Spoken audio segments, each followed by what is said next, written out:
Again, thank you very much for inviting me along today to talk to you.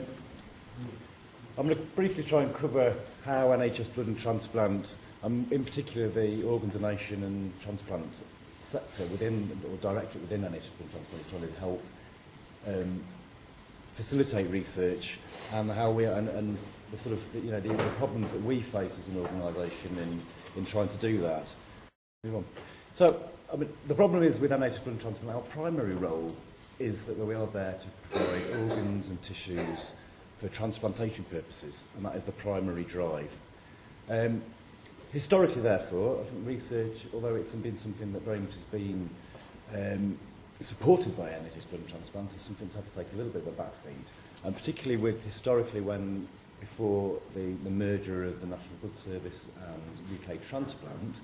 UK Transplant was a very small organisation with very little resources, and primarily had to focus its research-related activity around clinical audit and looking at development of models of selection and allocation and the outcomes of organs. So it hasn't had a real focus on looking at the clinical work that's now being done.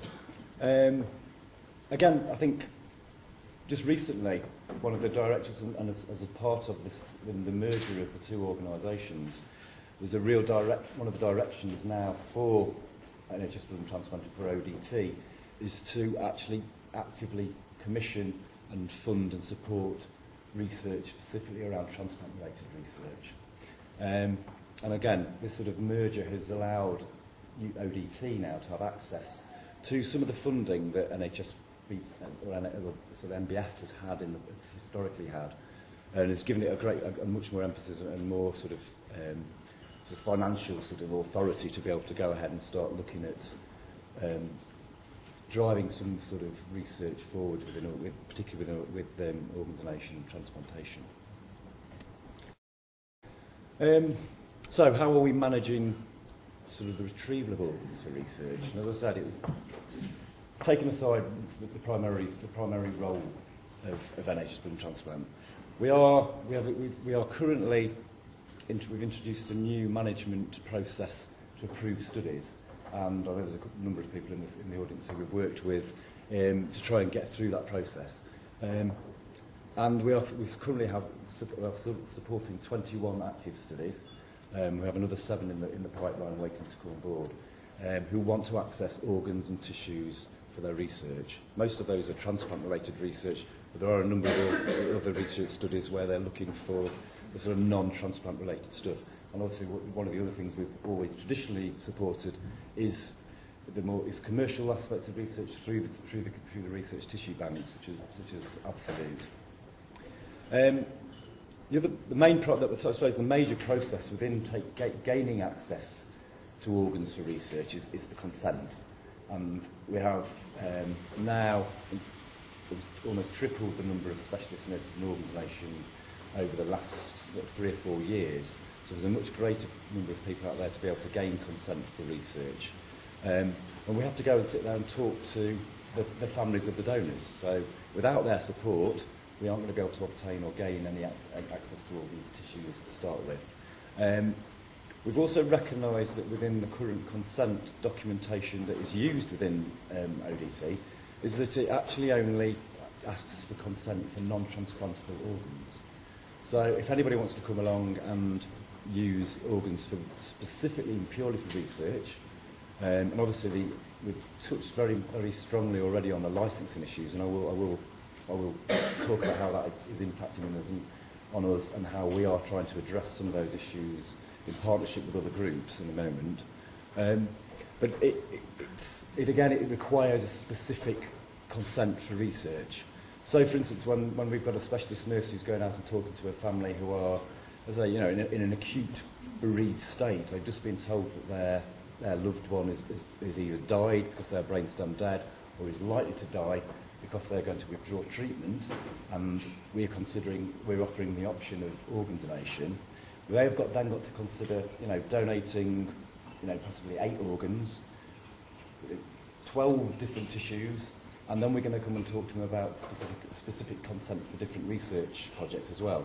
So So there's an awful lot for the family to take on board. So again, this is something that as an organisation is one of the reasons why we want to try quite sort of tightly regulate the amount of specific consent for research that we take, and which is why we would ideally like to try and work with the research tissue banks, because we can then just take off a generic research consent that allows tissues to be taken from a donor with the consent of that family under their appropriate licensing, and that would go to a tissue bank, and a researcher would apply to the tissue bank to access that tissue. That would be probably the most sensible and straightforward solution. But unfortunately, as I say, various regulations, various factors are causing issues with being able to take that forwards. One of the other types of things we've got to take into account is the amount of research that's now being done on organs that are going to be transplanted. And again, the UK Donation Ethics Committee recently wrote a document which highlighted the fact that we haven't got consent in this country at the moment for that to happen. And the suggestion is, without overly complicating things, is that we should give that allow the donors' families to give consent for the use of the organ after it's been retrieved, before it is transplanted. And there's a kind of issue, a grey area around who actually owns that organ. Is it the donor, or and can the donor family give permission for that organ to be used, or should it be given that? Should we be asking the recipient for that consent for the organ to be used? And I think there's a grey area. I mean, personally, I think to keep things simple, we are talking to the donor family, we're taking consent from the donor family at the very beginning. So I think therefore we should give that consent to the family. If they say yes, the organ's going to be retrieved. It becomes difficult if we then talk to the recipient afterwards and say, right, well, do you accept this organ once it's had research done upon it? And they say no. Then we've lost, we're in a position where we have an organ that can't be used, potentially. So that's the consent is a big, complex issue. That has been addressed, and we have produced some new documentation within Organ Donation and Transplant, which is going through and is going to be passed through to the Human Tissue Authority and our lawyers to be looked at to make sure it fits into the appropriate legislation. That should hopefully make asking for research much more simpler, and make it put the emphasis on asking for a generic consent. And again, this is something that I would go out to researchers to, is when you apply for your ethics committee approval, to come and talk to us first and see how we can work with you. And if we can say, yes, this will fit into a generic approach for consent, and that will make things much easier for the people asking for consent, and also for the families who are having to give consent. And they can say, yes, I'd like to give to research. I don't really, and a lot of people say, I don't really care what research it's going for, as long as it is benefiting people, and there is a positive outcome coming from it. And when we do talk to families, 70 to 80% of families will say yes to the use of organs and tissues for research. I've got some figures to show you shortly, to show you how very little and few organs and tissues are currently being used. Organ retrieval and the retrieval of organs for transplantation and for research is currently undertaken either by the NORSE teams, which are the National Organ Retrieval Team service teams within the UK, who will retrieve all the livers, kidneys, pancreas, whatever it is that can be used for transplant. Or in certain circumstances where we've got specific consent for research being done, some of the research team members will come into the hospital, generally for the surgeons, and will come and retrieve tissue themselves. The thing is, as I said, we're looking at, we've found a growing number of researchers coming to us wanting to access organs and tissues for research. Obviously, we've touched on the fact that there is a massive gap between the number of organs available for transplantation and the number of people waiting on a transplant list. And as was mentioned earlier on, 3 people every day will die waiting for a transplant. So it's really, really important that we're there to try and support research and to try and increase the number of organs that can be used for transplantation purposes. And it is only through research that we're going to be able to push that through forwards. So the impact on NHS at the moment, as I say, the system that we are using is hopefully that we've introduced is going to be able to provide a greater access to untransplantable organs, and hopefully in a more realistic amount. Because the problem is that, as I say, there are very small numbers of organs that become available for research. And last year I asked our statistics department to do a quick review of the number of organs that were taken and went for research. And of all the organs that were taken, there were 192 organs that went for research last year in the UK, which is a very, very small amount. And when we looked at, I mean, one of the things that Jackie says is that, you know, accessing organs from a deceased organ donor purely for research has virtually come to a standstill in this country. And we looked, I asked them to find those figures out for me, and there were 2 organs that were taken purely for research that went on and were used in research, and those were both pancreas, which were where they were isolating islets from those organs, which is shocking. Particularly when you've got, as I say, we've got 70 to 80% of the donors' families quite happy for organs to go for research. They sign the consent paperwork, but because of the licensing issues, we cannot go into theatres and retrieve organs and take them just for research. And there's a huge untapped sort of opportunity there that is being missed. And again, it's something that NHS Blood and Transplant is very much aware of, and would very much like to try and push that forward and try and resolve those issues. As an organisation, we're working very closely with the various regulatory authorities, working with the Human Tissue Authority to try and address that. And we recognise, again, the Human Tissue Authority is there to sort of make sure the legislation is followed, and are as keen to try and do something about the issues that the Act is creating as we are, and to try and help research as much as possible. I think they've only recently been through various avenues of pressure coming from different people, come to understand how much of a difficult issue this is and how much of an impact the lack of access to organs for research is actually causing to research in the UK across the whole of the sectors. I just wanted to very quickly talk about this as a study that NHS Blood and Transplant has recently funded, and this is the Quad study. This is looking at trying to improve the quality of organs from organ donors in order to be able to, so that hopefully organs that are coming from the marginal donors are improved and will be more likely to be transplanted in the future. But this study will be a national study across the whole of the UK, and will require taking various samples from a potential donor throughout the whole of the process, from when they were first admitted through to going into theatres. And with a brainstem dead donor, that will require a licence extension not only to theatres, but also to the intensive care units, potentially the A&E units, and potentially to the sort of theatre areas outside of the main theatres where a patient may be kept prior to going for research, which is potentially going to be a huge amount of work. And if I tell you, I think on my next, and there's a slider in front of myself, but we undertook a brief survey through the specialist nurses who are working within their trusts throughout the UK to look at the number of licence extensions that have already been in place. And I've been working with the specialist nurses now for 9 months to try and extend licences into hospitals to try and resolve these issues. And unfortunately they came back, and I was really disappointed, but they came back and they told us there are only 27 hospitals in England, Wales and Northern Ireland that have got an extension to cover theatres.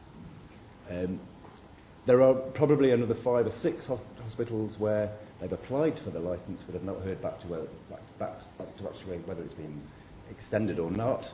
But again, it's still very, very small numbers. So, as I say, there are people out there, and there's a huge reticence from the Norse teams to go into trusts and say, well, we don't know whether it is or it isn't. The SNODs don't really know what they're supposed to be doing. The DIs within the hospitals are very reluctant to take the risk that they may, that they're allowing a process to happen that's outside of their remit, outside of their control. So they're very reluctant to put it into place. So it has become a bit of a mess, and there really does need to be a new emphasis on this. I'll move on from time's perspective. This is just to show you that ODT had really had to sort of try to address some of the issues, and is putting into place its own research strategy to try and address how it deals with research within the UK. So I'll say what has been done about it. One of the things we do recognise we need to do, apart from dealing with the post-mortem licence strategy, is to actually develop some sort of allocation system. As I say, we've got 21 studies wanting to access organs from donors. There are currently 9 of those studies that want to access kidneys. And last year there were a total of 62 kidneys that were donated for research. It's a very finite pool, and there's a huge competition for those organs that's going to exist. So we need to put into place a very clear transparent process to be able to allow the different research projects to have equal access to that pool of organs, as well as trying to expand the number of organs that become available. And that's something that we need to sit with within the transplant community itself to look at what sort of allocation system will be acceptable.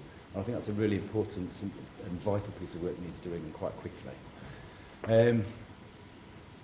So, as I say, one of the things we're doing with it is to work very closely with the HGA, and as a joint, again, and I think although Victoria mentioned that there is a very firm reluctance to reopen the legislation, I think we recognise, along with the HGA, that unless the legislation is reopened and is changed fundamentally, that this is going to be a long, long haul to be able to get enough hospitals with licence extensions in place to be able to allow meaningful numbers of organs to be able to be released for research.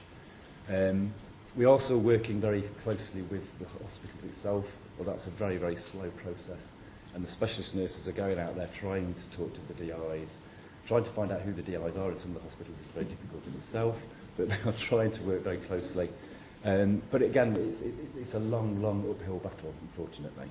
And as I say, there's another 240 plus hospitals to go to be able to get the whole of the UK covered by licences. So in conclusion, as an organisation, NHSBT Transplant is developing a new emphasis on research and a reactive and proactive system to try and deal with research within the UK. We have directions directly to get us to actually start supporting and funding our own research within organ donation and transplantation. And we're implementing a strong strategy to try and deal with that. And we're obviously trying to work in partnership with various internal and external bodies. So we're working within NHS Blood and Transplant, with the tissue services side of things, the stem cell banks, to try and look at how we can work as a single organisation. So we all got different products, non-clinical products that can be go to research. Why aren't we working as one organisation rather than as a splintered different factors going on? I had a researcher come to me who wanted to access kidneys and blood, and I said, well, right, okay, well, unfortunately you can come to me for kidneys, but you've got to go to another guy and talk to another part of the organisation and go through their approval processes to get hold of blood, which again seems very bureaucratic and nonsensical, really. But also to work closely with the tissue banks to say, how can we work with you? How can we, as an organisation, facilitate research and allow more access to organs and tissues? Thank you.